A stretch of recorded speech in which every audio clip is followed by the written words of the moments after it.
Hi YouTube, welcome to Beauty in the Empty Nest. Today I'm going to probably start another kind of series, and it's going to be, is it worth the hype? So today I'm going to talk about, is it worth the hype over the Nivea Shave Balm to be used as a primer? So if you want to see how this held up to my tests, just keep watching.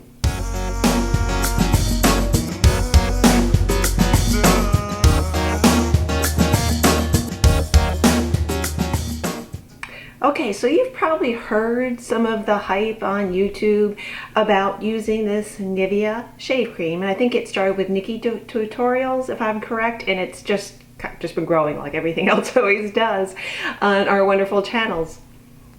So I think it started on Nikki tutorials when she mentioned it as one of her favorites, and it's continued on since then to kind of just spread. So of course, like everyone else, I'm always looking for better alternative, especially a cheaper alternative to the products that I currently use. So currently some of my favorite foundation primers, which this is going up against the test against, are the Benefit Professionals and also the Hourglass Mineral Veil. So as you both know, these are both rather pricey. This is about $30 for this size, and this is the 0.75 fluid ounces, which I really believe is about $30.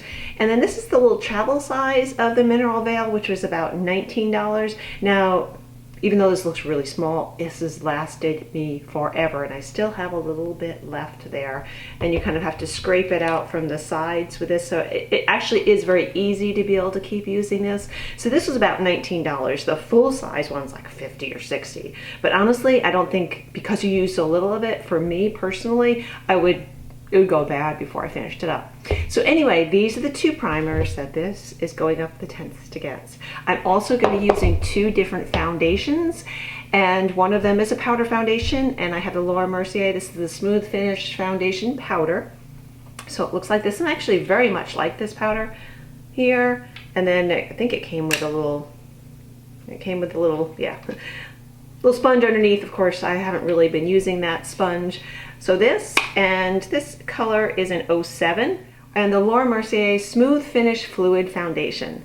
So this is an ecru. I love this foundation. If you've watched any of my videos, you know that. This is kind of a newer addition that I've been adding on here. So I thought this was a good way. Testing those two primers, half of Nivea, half of the primer, and then testing these two foundations. So we'll have this snippet right now, and I'll tell you about what I'm wearing right now on my face, and then we'll fast forward, and it actually goes backwards. Long story, I recorded a video without audio going. Yay! So this is kind of logically gotten out of the time sequence. However, in a minute we'll jump ahead and you'll get to see me wearing the other foundation. So let me talk quickly about this. First of all, the Nivea, this is the post-shave balm. Okay, you want to make sure that's what you get. And I got the sensitive skin, which is what I seem to be hearing is the most favored one. And I thought I'd rather stick with a sensitive skin one. So it's a heavy glass container. And this is 3.3 fluid ounces. It was around $5.50. It was under $6 at Target, so quite a bargain. Because this is kind of obnoxious, it doesn't have a pump cap. It just has the twist off here, and you could do the thing of shaking and dipping it over in your finger. However, I just didn't have space in my vanity for this, so I transferred it into just a little container here. I just unscrew the cap and dip like 2 fingers in. If I dip 2 fingers in, that's all I need. It's very watery too. Let me show you the consistency. So basically, I dip 2 fingers like that in there, and that will cover my entire face. So now I'm gonna have this whole arm here full of Nivea Shave Balm. So, and that brings up one of the other little things, is it definitely does have, as you probably have heard, kind of a male cologne kind of scent to it. But what I have found is it dissipates very quickly. So that initial application, you do smell that. To me, it wasn't offensive at all. It actually kind of smelled nice. It doesn't maybe have the floral feminine smell, but it didn't bother me at all. But within, I'd say like 2 or 3 minutes, I didn't smell it at all. It, as you can see, it goes right into the skin. I actually had videoed me applying it, but you didn't really see anything. So I decided that wasn't video that was worth embedding into this review right now. So 2 fingers, that covers my entire face. You don't want to put too much on. And it absorbs very quickly, and it leaves a little bit of a tacky feeling, not sticky, obnoxious kind of feeling, but just enough of a little bit layer that you know it's on there, and that in that way I like, because wherever I want to be putting my primer, I can make sure it's there. So, so I transferred it. It's very liquidy and watery, but if this holds up, think about this is probably almost a couple of years supply. So let's see. So a little history about my skin first before I explain what I actually was doing here. I do not have really pores that bother me. So even though I like the Professional, pore minimizing is not a big thing for me. I am not so much after it having to be mattifying, and I'm also not into my primer having to dual purpose as far as being glowing. So for once, a product I use really just for me needs to put a nice base for my makeup and hopefully make it endure over the day. 8 hours, beautiful. 12 hours, well, hey, I usually don't have my makeup on for that long, but if I did, that would be actually wonderful. So that's what I'm really looking for. So if you are looking at your primer as kind of being dual purpose, it might not work for you. But if you're just looking for a nice facial primer, that's my goal for here. Okay, so these two primers, I said, really my forefront favorites. They're slightly different consistencies. If you're not familiar with the Professional, which probably all of you are, it has more of that, I don't want to really use, kind of a tinted color to it. It's a thicker consistency, but it applies so nicely and it feels so good. Ah, I'm losing the cap down here. The Mineral Veil, again, very little that you put on here, and it's so expensive, I hate to lose something. It goes on as a clear liquid and instantly also absorbs in. So those are the comparison. So what I have done, so on my right side here is always going to be one of these primers, okay? And I'll tell you which one each day. This side, the left side, is going to always be Nivea. So this is what's going to be happening. And then we'll compare it throughout the day. So let me go ahead to today, because this is now, I've had my makeup on for probably almost 7 hours.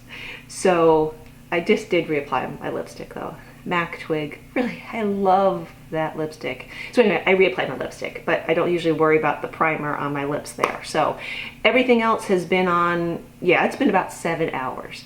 So let's take a test. So what did I use today? Today I used my Laura Mercier. Love this foundation. I applied it with a beauty blender, which really is, actually, this foundation I can apply with a beauty blender or with a brush, and it really does really nicely. So this is the foundation that I used today. So I will get a little up close and personal here, and you can see if you see any bit of a difference there. I did put a setting powder on over Laura Mercier, the translucent powder, as a setting powder. So as far as you can't really tell by mattifying, glowing, any of that kind of stuff. But I have not touched up or reapplied. So I'll move in close. Be ready. So, okay. This, oh, sorry, in the primer, I forgot to tell you. The primer I used on this side is the Hourglass. Okay, so Hourglass is on this side. Okay, and Nivea on this side. So, do you notice a difference at all? Okay. I don't know if the camera is picking it up as well. When I look in the viewfinder, I don't see that it is, but I don't really see a difference. I feel like I would not have known where I drew the line, and that's why I tried to always stay consistent with putting the other one on this side, so I would always remember to. I don't see a difference. I feel like my foundation, I feel like my contour, blush, anything else that I applied still looks quite good and solid and not worn out, or maybe I don't even really think, to me, when I looked in the mirror before I started filming right now, I don't even feel like it looks like any of it has kind of changed color or faded. So for this, for right now, with this foundation, huge thumbs up, huge thumbs up. So now I'm gonna transition into the time where in this next video you're gonna see I use my Laura Mercier, the Smooth Finish Powder, okay? And I use the Professionals. So this all over the entire face. This is gonna be on this side, this is gonna be on this side. So here I go. Okay, quick check-in. So just as I've done before, I have half and half. So this side, the right side of the screen, I have the Nivea Shave Balm in the sensitive formula. And on this side, I have my, I had Benefit Professionals on this morning. So over this, my foundation is Laura Mercier, the powder foundation, which I've rediscovered again and I'm really enjoying. So anyway, so if you can see, I again don't notice that much of a difference.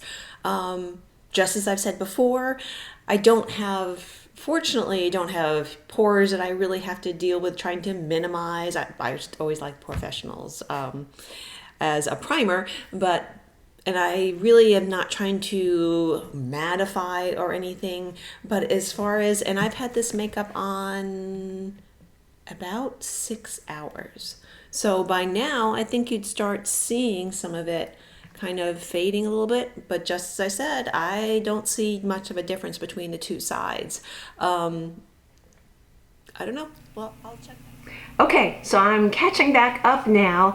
And so what did you think? Did you notice any kind of a difference between the two sides and the primers? I felt like I gave a really good test here between powder and a fluid foundation and two really popular or my favorite primers. I have to say overall, I was really, really impressed.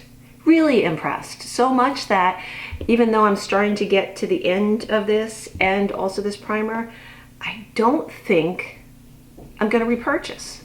I think right now I have my primer, especially once I figured out how to put it into another little container, because this is obnoxious. It doesn't fit any place. You don't want to put it on the side in case it leaks or anything. So once I also figured out how to just put it in another little container, which really isn't taking a lot of cognitive power here, but the idea once I tackled that kind of an obstacle, that was really the only downside. The smell goes away right away, and the aroma, the odor, it's really, I guess it's an aroma, right? The scent of it does not bother me, and I don't smell it at all after, give it about 2 or 3 minutes.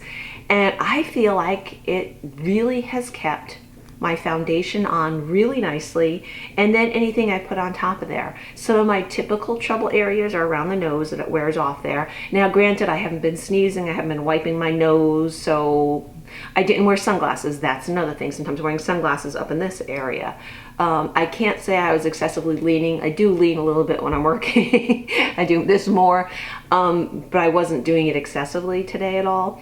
So maybe some of those things I should have done as well, probably also with the sunglasses. But I have to say, I don't even have foundation last with those kind of wiping your noses, all of those other kind of barriers getting in the way. So I am really impressed. And the fact that it works not just under one foundation, but 2 different types. So now I'm really curious. I want to try it under a couple of my other foundations, but some of my other foundations include the Makeup Forever Ultra HD, which honestly I have found that both of these primers work with it too. So I'm really not expecting to see anything different than what I've seen from using these 2 foundations. So I have to say, does it live up to the hype? I say yes. At least if you're not looking for a multi-purpose primer. If I had excessively oily skin, if I had very dry skin, I'm right in the middle, right of the middle, a little bit dry because I use a Retin-A, but I'm not any kind of an extreme there. I don't have a lot of red I'm trying to cover in my skin. Yes, I have some, but it's not excessive. So maybe if you're outside that kind of a zone area, maybe it wouldn't work as well. I don't know.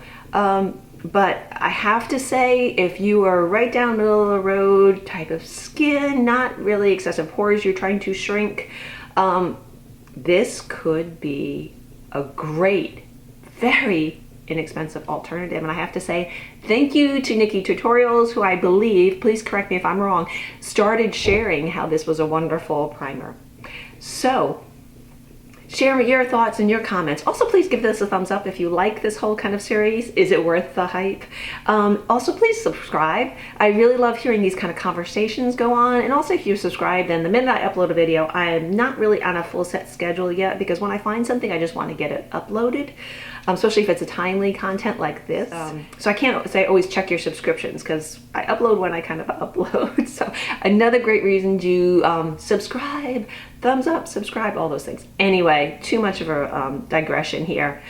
Is it worth the hype? My final words are yes. Yes, it is. Until next time, goodbye, YouTube.